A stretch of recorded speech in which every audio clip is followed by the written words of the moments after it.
ঈদের ছুটির তৃতীয় দিনে ঈদযাত্রায় নৌপথেও ব্যাপক ভিড়। সদরঘাট লঞ্চ টার্মিনাল থেকে এই মুহূর্তে যুক্ত হচ্ছেন জাওয়াদ মাহমুদ।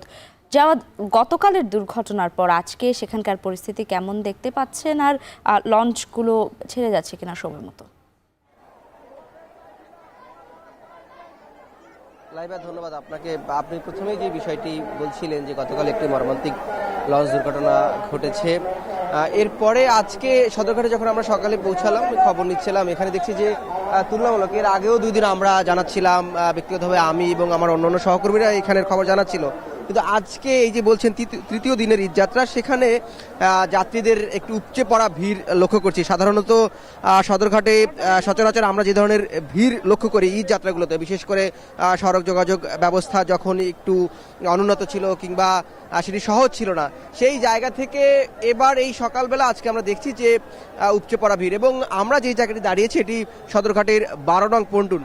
এখানে দেখছি যে হাতিয়ার উদ্দেশ্যে একটি লঞ্চ ছেড়ে যাবে এবং সেখানে যারা যাত্রীরা অপেক্ষা করছিলেন, লঞ্চ যাত্রীরা, তারা মূলত গতকাল রাত থেকে অপেক্ষা করছিলেন, কারণ এই যাত্রীরা বলছিলেন যে তারা আসলে সকাল থেকে এবং গতকাল রাত থেকেও তাদের যে গন্তব্যের লঞ্চ তারা সেটি পাচ্ছিলেন না। এবং আমরা যখন এখানে দাঁড়িয়েছিলাম এই 1 মিনিট আগেই মূলত এই হাতিয়া, মনপুরা হাতিয়া এর উদ্দেশ্যে যে লঞ্চটি ছেড়ে যাবে সেটি এখানে পৌঁছেছেন।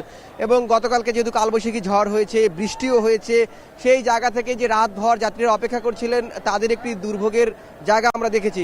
এবং এটিও যদি বলি, সদরঘাটে প্রবেশের পথে আমরা যখন বিশেষ করে এই যে বাহাদুর শাহ পার্ক কিংবা জগন্নাথ বিশ্ববিদ্যালয়ের সামনে থেকে এখানে পুরো সড়কটি কিন্তু এক ধরনের বন্ধ হয়ে আছে।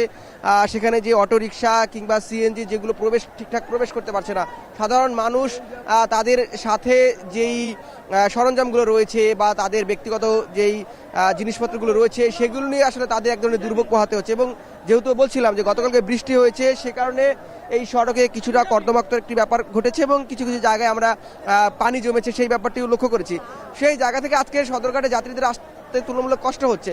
কিন্তু আরেকটি বিষয় যে যাত্রীরা এখানে তারা একটু সাবধানতা অবলম্বন করে চলছেন, যেহেতু গতকালকে একটি বড় ধরনের দুর্ঘটনা এখানে ঘটেছে এবং এটি নিয়েও আমরা দেখছি যাত্রীদের মধ্যে আলোচনা হচ্ছে এবং যাত্রীরা এই বিষয়গুলো নিয়ে নিজেদের মধ্যে আলোচনা করছিলেন এবং তারাও সচেতন থাকার চেষ্টা করছিলেন যে যাতে কোনো ধরনের অনাকাঙ্ক্ষিত ঘটনা বা দুর্ঘটনা এড়ানো যায়, সেজন্য তাদের মধ্যেও এক ধরনের সচেতন তৎপরতা আমরা লক্ষ্য করেছি। এবং আরেকটি বিষয় যে ভাড়া নিয়ে আসলে দক্ষিণাঞ্চলের আগেও আমরা জানিয়েছিলাম যে সে ধরনের বড় ধরনের কোনো ধরনের অভিযোগ আসলে আমরা এখন পর্যন্ত পাইনি।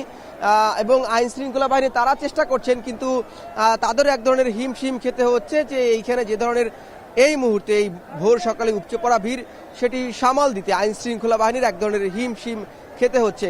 এই ছিল এখন পর্যন্ত আমার কাছে সদরঘাটের দক্ষিণ অঞ্চলের মানুষের, ঘরমুখী মানুষের ঘরে ফেরার সব শেষ। লাইবা, সদরঘাট থেকে যুক্ত ছিলেন জাওয়াদ মাহমুদ।